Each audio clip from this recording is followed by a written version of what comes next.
everybody, this is Jordan with the Crohn's Veteran Podcast. Thanks for joining me. I am joined by my amazing co-hosts CJ Cabrera and Renika Wood. How you guys doing today? Just kicking like a villain. Tired of AF.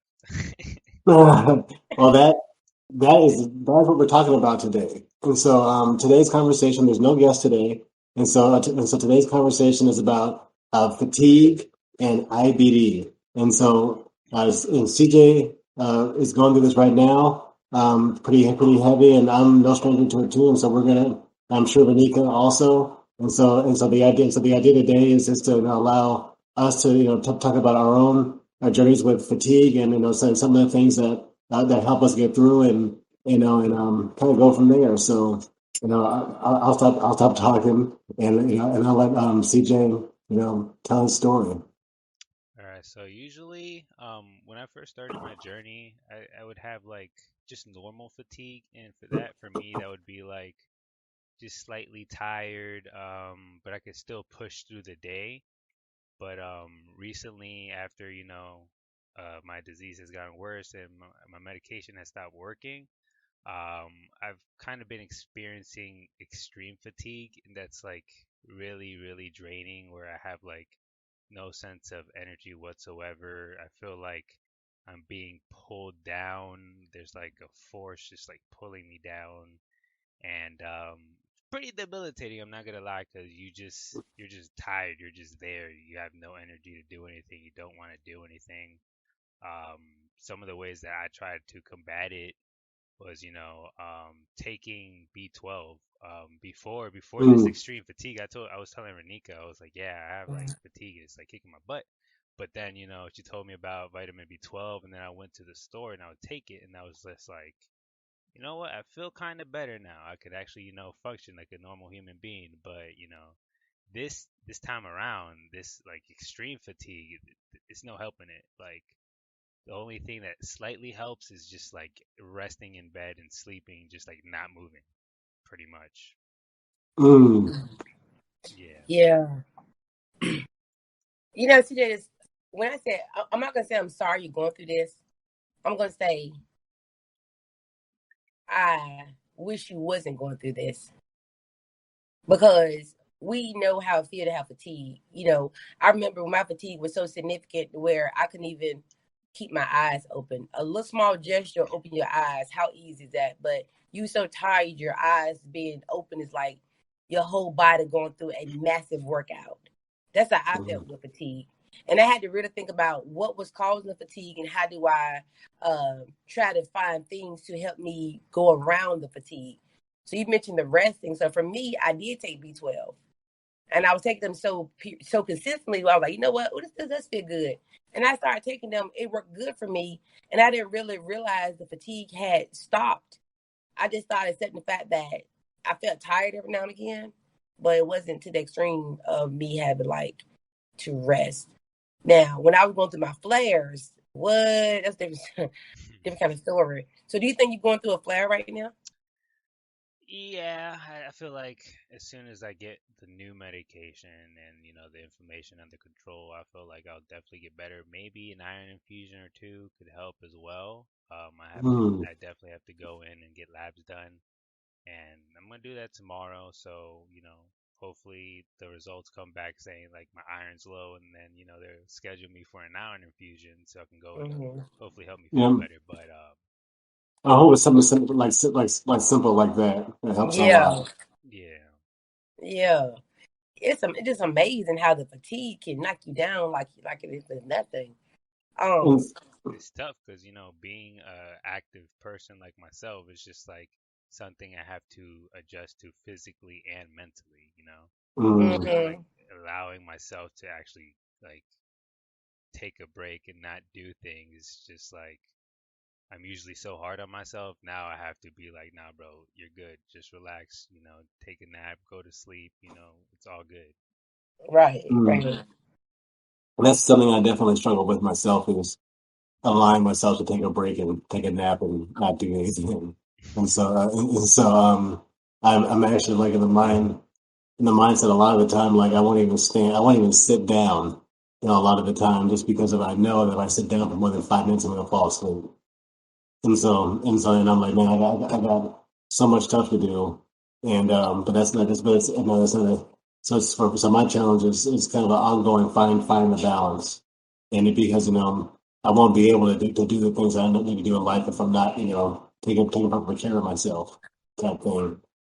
And so yeah, so so yes, so hats off, and you actually, I admire you for being able to actually, you know what, I'm a sleep for like 2 3 hours, so that's awesome. So I need to do that more, and so I'd probably be a healthier, happier, more well-adjusted person if I took more breaks. But I'm kind of right now, my focus is just trying to get good sleep at night. Right. Mhm. I just think Yeah. that, like, do you guys feel guilty about taking a break when you have fatigue? Like, do you feel guilty about stopping and just let everything around you just be still? Does that Um, make sense? Not guilt for me. It's more like I'm like irritated that I have things to do and I'm tired. Okay.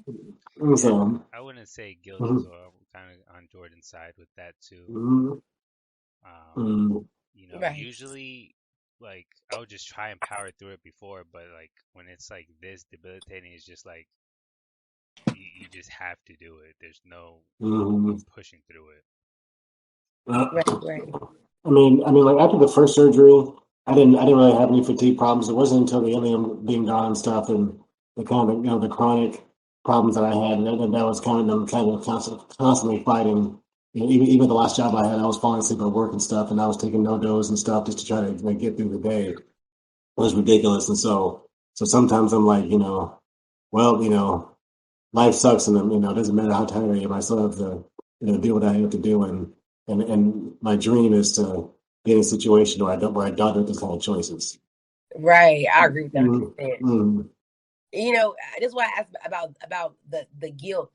I couldn't use another word, but I said guilty because when I was having my significant flares and I would be at work, I would have to sometimes leave work to come home and lay down for like an hour on my couch. mm. And the thought of me getting up, putting on shoes, going back to work was like, man, I quit this job today. I don't mean that for real, but this is how I feel like, man, I quit this job, right? This at 103, I quit this job because the task of my work was so hard. But since I had my ostomy surgery in 2018, I haven't really had any of that fatigue. I can really say I have not had the fatigue. I have not had the flares. I have Yeah. not had any of the challenges that I was, oh my God, that I had before I had my surgery. And that's one thing that I can say that worked for me because my disease is somewhat controlled now. I still take biologics, Stelara, every 29 days, but still the flares, the pass of the blood, the mucus, the infections, the anemia, which is still present every now and again, all of that stuff kind of set aside once my body was able to get the proper rest, the proper nutrients it needed.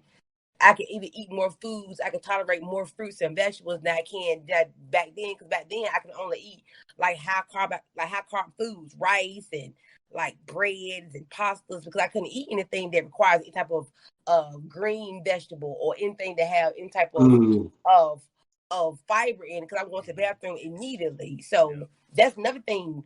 Not getting proper rest at night. Eventually, this stuff will really take a toll on your body. Yes. And, Yeah. and your mental health, like just constantly chronically being tired and fatigued, usually because usually when a person's tired, you're cranky, right? Yeah. And so like it's pretty normal, right? And so but that's like all the time every day. It's like, man, it's like it's not anyone else's fault that that you feel this way. So it's something that you have to check to make sure they can they're not taking out the fact that you don't that you're tired and fatigued like other people. Type thing. So, do you What? guys experience Mhm. insomnia with your fatigue? Yes, I Mm. have. Me, not so much. Like it's almost like I'm so tired throughout the day. By the time I actually lay down, I'm almost like just like light switch. And so, Oh, but but I'm also like not a heavy sleeper too. I can still wake up, but I can fall asleep easily. oh. See, I'm the opposite. Even in the past few months, I've had periods of insomnia that lasted for about a week. Like I would be up at like 4 a.m. I'm on TikTok, I'm on Instagram, I'm looking at apartments, I'm looking at YouTube videos. There was no sleep in sight. Get up at 7:30, 8 o'clock in the morning, like, hey, what's up? Let's get it. Was not tired. But then my body would crash. But I haven't had any of the chronic fatigue. But back in the day, when I did have a lot of the fatigue, at times I was so tired that I couldn't go to sleep. Like I felt restless. I felt hopeless. How you be like, please just put this. I just want to go to sleep. I'm just so tired. You cannot go. You be like, oh my God, please go to sleep. Like you be begging to go to sleep. Me like I'd be trying to go to sleep at like 3. It'd be like 3 in the morning, and then out of nowhere I'll hear birds chirping. I'm just like, Yeah. I was like, what? At 3 in the morning? Y'all supposed to be sleeping. Yeah. It's still dark out. But what's good, Victoria? What's good, Miguel? Maling. Hey. Oh, hey, guys. But yeah, it's one of those things with insomnia where it's just like you just pray and pray and pray, you fall asleep, and it's just like you kind of need like some extra help, like if it's like supplements or for me, like supplements weren't even helping me. I tried I don't even got it here, but I have like extra melatonin. Yeah, extra strength melatonin, and I like pop like 3 of them. 3 of them. Wow. Nothing. Not a lick of sleep. Not even tired. Crazy tired. And it just like built up pressure in like my head. I'm just like, this did not help. It made it worse. But honestly, I feel like cannabis though, since I did get my medical marijuana card, that's gonna help a lot because the other day I did, I gave up. I was just like, yo, fuck this. Because after like I was up since 10 to like 5 in the morning, I'm just like, after popping like 2 like extra strength melatonin, I'm just like, I tried meditating, I tried a whole bunch of stuff, and I was just like, nothing is working. Fuck it. I got up, I cleaned one of my bongs, and then I had a pre-roll in there. It's like black tie CBD, and it's like an indica. It's a blueberry blast, and I just like took it apart, put it in the grinder, and just like took like 3 bong rips, and then like 15 minutes later, I went to bed and I fell asleep. So cannabis helps. Well, you know, I'm not gonna go on my other side of my other professional brain. Let's keep it. I'm a hole in the road for this conversation right here. But you gotta do whatever works. Never try another day. You gotta do what's best for you. Even with melatonin, I've taken it in the past, and to where at times it did the opposite for me than what it was to do. It gave me insomnia or bad sweats or nightmare. I was like, oh no, I'm done with it right here. I woke up one night, I was pouring sweat. I said, what happened? I slept for like 4 hours. In my mind, like it's time to go to work. It probably was like 2:30 in the morning, and I'm up for the rest of the day until it's time to go to work. It was so weird. Wait, you said off of melatonin? Yeah, like night sweats? Yeah, for me, happened for I me. feel like I had that too, but somewhat with the tea as well. Like my heart would be racing. I'd be like sweating and stuff. I'm just like, what the hell is going on? Yeah. I'm just like, I am tripping. Like, there's like no, you're way. not. Because I had it so bad about, when was it? About 3 weeks ago, I was in my room. I had melatonin for like past 4 days. I was going through my little insomnia kick. And it's about 7:30, 8 p.m. I took melatonin. I said, okay, about 10:30 to bed sleep. Took a shower. While I'm in the shower, I got out. I was like, it was hot. I was like, it's hot in here. I said, but this is how I always feel. But it was extra hot. Like, it was like, I'm sweating hot. Okay, cool. So I go, I get dressed, and then my heart was like, boom, boom, boom, boom, boom, boom, boom, boom, boom, boom, boom, boom, boom. I was like, what? I had my phone on 911. I had it on the call. I was about to push that button so fast, I have a heart attack. I was about to die. I'm about to die myself. But I calmed my nerves, and I drank some water, and I said, Renika, calm down. You good. So I got up, it happened again. I said, okay, what's really good? Got up again, laid down. I went to sleep for like 4 hours. got up, I was pouring sweat. It was so bad. I said, after that, I haven't taken any since then.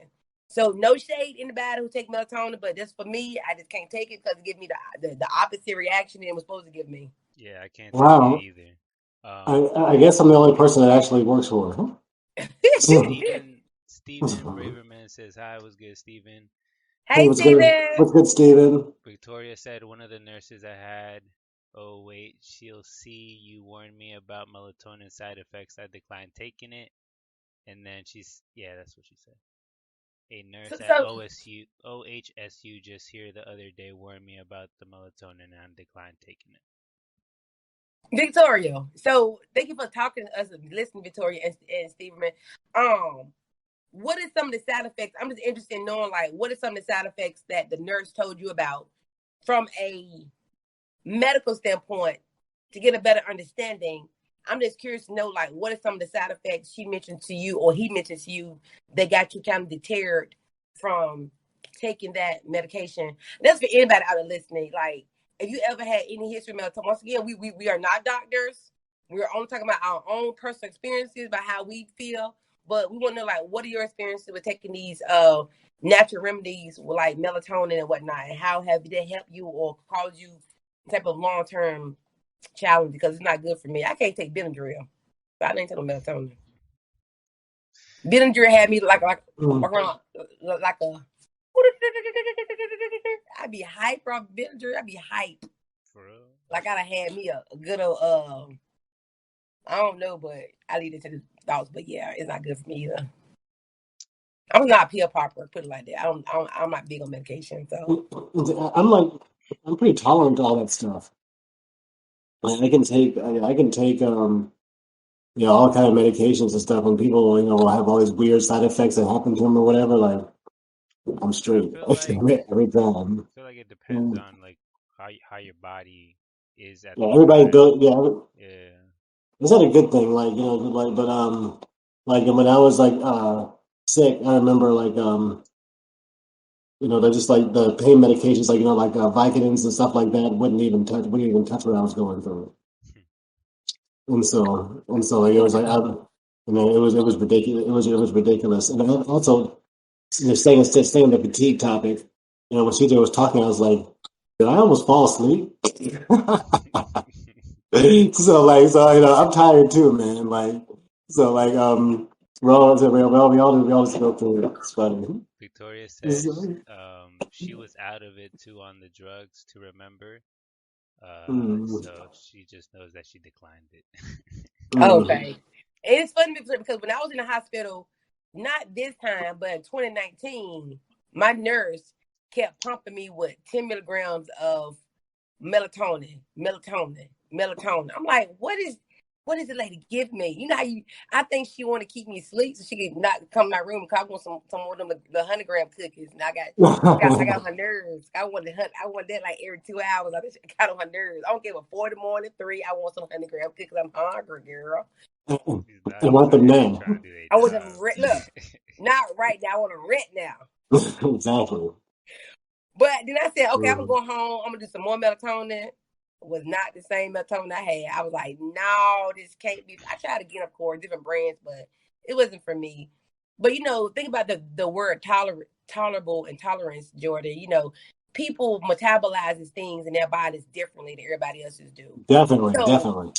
right. So how I metabolize a particular drug, whether it be biologic, over the counter medication, how CDLU metabolize is different.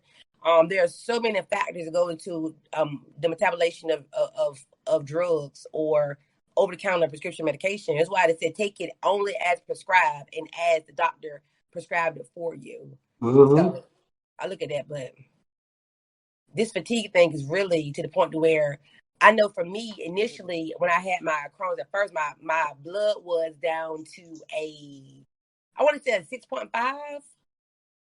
And she said, Mm. how are you walking? I said, Oh was that no. low? She said, is it low? She said, a 13 is what average. You at a 6.5? And they had referred me to an oncologist. I said, why am I going to an oncologist again?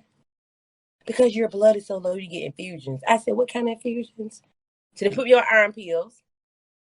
That caused me to be severely constipated. I was like, can't do this. And then eventually my blood started to increase and my insomnia, because I was anemic.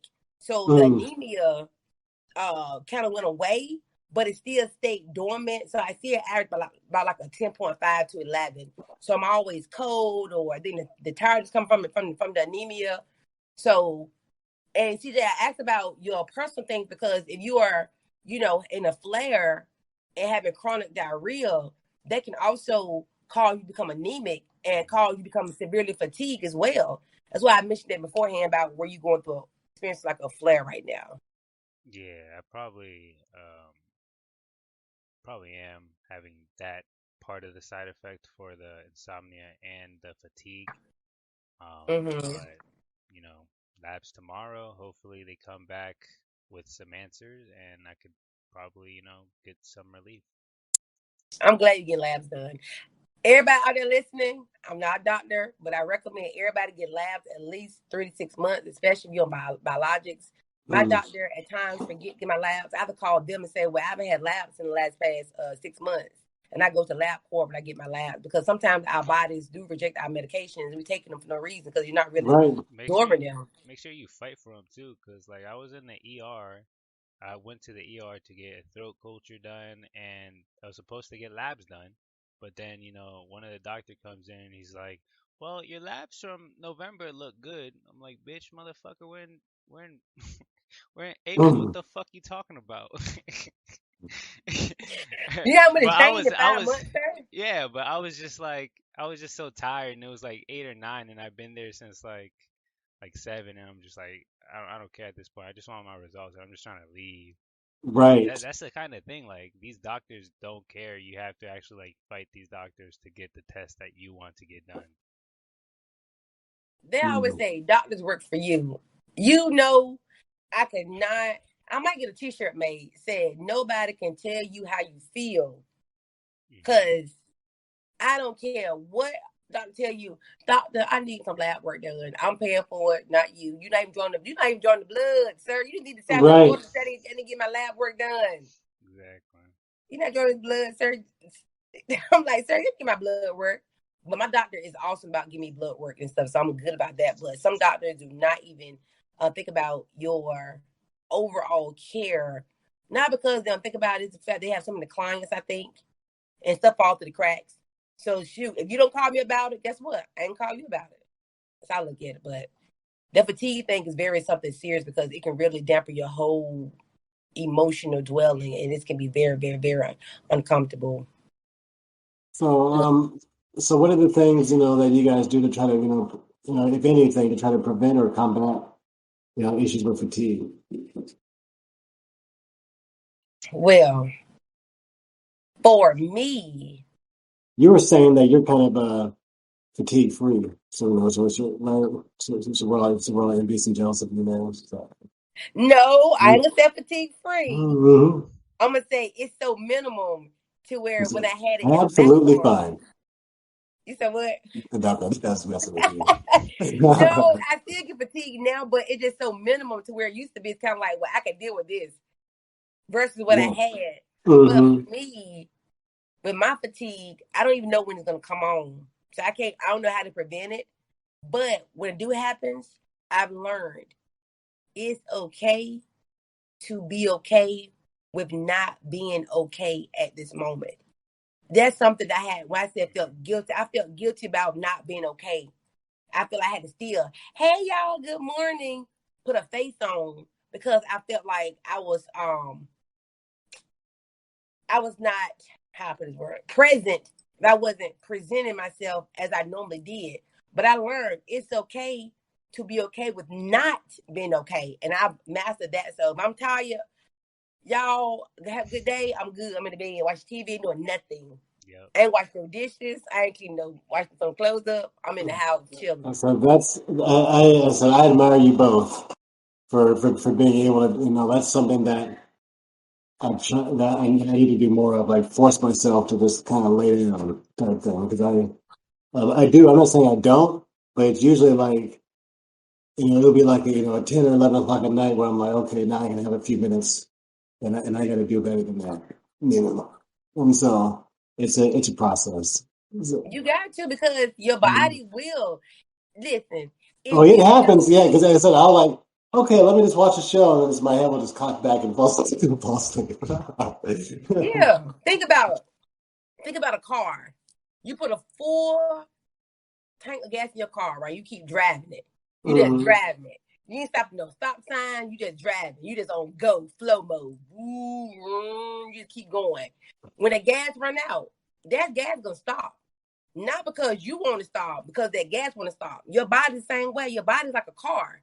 Your arms are the front tires. The feet are the bottom tires. The motor is your heart. Your whole system inside. You got to make sure that your body is functioning and know when to stop to get a rest. Because if not, when you force to stop, your body's going to respond differently than you doing on your own, because now it's out of your control. So I learned to listen to my body when I need be. I don't care who get mad about it, because it's all about me at the moment. I'm not going to be mean, but I have to make sure that I'm good for myself at that time. Right. That's how I look at it. Yeah. So Victoria said, especially everyone who has Crohn's and colitis, not just those on biologics. My labs are super important to me. Then Lola Sharp says, amen, preach it. Thank you for sharing. I appreciate the like. Thank you. Also, Victoria said, I'm so sorry. My doctors do any tests I asked for and are glad I thought of it. And Lola Sharp said, you have to be your biggest advocate. I agree 100%. I agree. Yep, you're right, Lola. You gotta advocate for yourself, because sometimes we the doctors in situations like that. What's going on, Mr. Perro? Oh, my head hurt. You got a headache? Okay.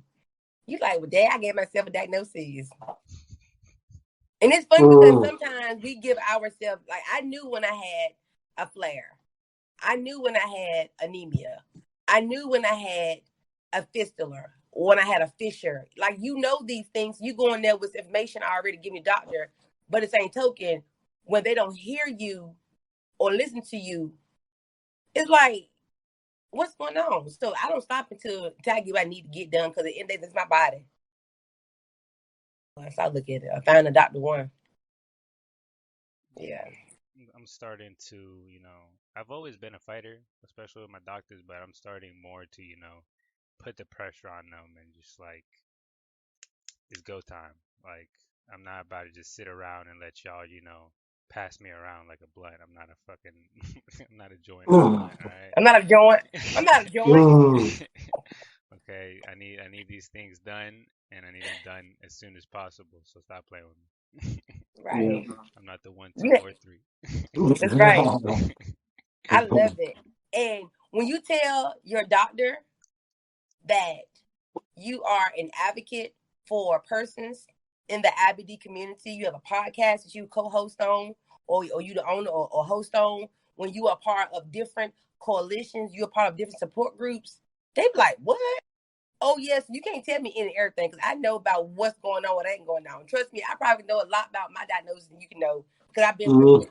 Unless you go through it, I can't never say you got to go through, because my experience is different than your experience. So I can never say how you feel. I can say, well, I may have an understanding, but I can't say how you feel, though. So I look at it that way. Yeah, agreed. Professional fight all the time. Anyone question box, CJ? Victoria said, my pain care specialists are a different story. They have their own agenda and they don't care. Yeah, a lot of doctors, especially with pain medication, they ignore their I had a very stuff like that. I had a very negative experience with pain management, and like when I was going through my surgery and stuff, and just like the months leading up to that surgery, because I was in really, really, really bad shape. And for just months on end, like I was saying, Vicodins and Percocets and all that stuff were like Tic Tacs, this didn't do anything. And so to try to convince somebody that you're in that kind of pain, and being a black dude or whatever, it's just like, it's very difficult to try to get anybody to actually listen to what you have to say. I feel like sometimes you just gotta OD. Sometimes you just gotta, throw a chair or something. Oh, it's and so, Do you believe me? right. Flipping tables and stuff. So, but yeah, I got a statement about that. Y'all go ahead, Jordan. I got a statement about that. yeah, but it was my own experience was it was just very difficult pain is invisible unless your arm has been blown off or something like that. It's very it's you can't really see pain, especially stomach pain and stuff. And so someone saying, I need these really potent like drugs or whatever, like opioids would be the word I'm looking for. Like, so saying that I need, really strong opioids to try this pain is like, no, you're a drug addict, no. And so I was like, I remember just, that was a really terrible experience. And so, figuring out a way to, there has to be a better way that, that people that, need these medications can get them, and the people that, are susceptible to abusing them, or just anybody susceptible to abusing them, that's just monitored in a way that people can still get the help that they need. Right. So my thought process, and I have to remove my professional hat again, but use my own personal hat, is that when I had my surgeries, I have opted out of medications for pain management because of the adverse side effects it provided to me. The nausea, the sweating, the diarrhea, the constipation, the fatigue, I had get like low grade temperatures, like 90, like 99 to 102. So I can't really function on pain medications. However, there are situations where pain medications are needed. When I had my surgery, initially the first 4 days, yes, you better give me my medication. I need that. But as time went on, I said, okay, can I get by with the pain management with the Tylenol or with an Aleve or Aleve and Guffin, but Tylenol? I said, okay, cool. In the same token, there are other medications you can take. They're non-habit forming. And that's what comes down to be the argument. It's not that they want to give the medication. It's more of the habit forming of the long-term effect of the opiate. Because if you have an opiate for about 30, 45 days, you stop taking them, the pain you once was feeling could be gone. But now you're experiencing pain from withdrawal of the opiate. And the only way to alleviate the pain is to get another opiate. And doctors now are so afraid of license, malpractice, challenges, all that stuff. But I do think medication management is important when you're going through specific challenges that requires it. But think about the long-term effect of it too. That's our own personal standpoint of it. Like now, doctors give you out gabapentin a lot. That's So what's that? Gabapentin is used for a number of things. It's used for seizure management. It's used for sleep sometimes. It's used for pain management. It's used for neurological challenges. However, people have started to abuse it in high amounts. But it helps you out with those challenges you may have going on outside of actually a pain pill. Also, you can get like a shot. I think it's called Toradol that lasts like 3 to 5 days. Now my doctor gave me an injection when I had my surgery that lasts for, I think, 3 days. So I had no pain. So when I started to get well a little bit, the pain management had started to decrease. It's called something. I can't think of the name of it, but you had to do that before I was there. So I signed away before it. So, but yeah. Well, I'm glad to hear that worked. That's awesome. It worked for a little bit. I mean, it worked for enough. I think a toothache is worse than any kind of pain. And that kind of pain, you can't not no Tylenol. Right. And I mean, what's the words? The toothache, or they use that shot where they're like, right into your, give me the shot. Shoot me up with toothache. Trust. Right. Yeah. Well, cool, guys. Victoria says my pain care specialist stresses me out. I hate seeing them. Victoria, you said that before. I think you doing the podcast. You mentioned that before about your pain management specialist and how they have like a I remember that too. Yeah. I think I'm gonna do like a little segment on that coming up in a couple of days about this pain management and chronic illnesses and the correlation between the two. Yeah, I would. Yeah, I'd be interested in talking about that more too. Well, cool, guys. Well, I think we're gonna wrap this up a little bit. I want to thank first to the people that joined the live stream for coming out and supporting us. Right, much love. If I can do that. Is that a heart or apple? Right, exactly. So thank you for that. For the people that are listening to this, watching this, if you enjoy what we do and want to support us, please like and subscribe to our Crohn Splitter YouTube channel. And also check us out on www.crohnsveteran.com. You can check out our Teespring store where we're actually going to be changing vendors soon to Printful. So check out that store soon too. We're on all the podcast platforms, Apple, Google, Spotify, Anchor, all that good stuff.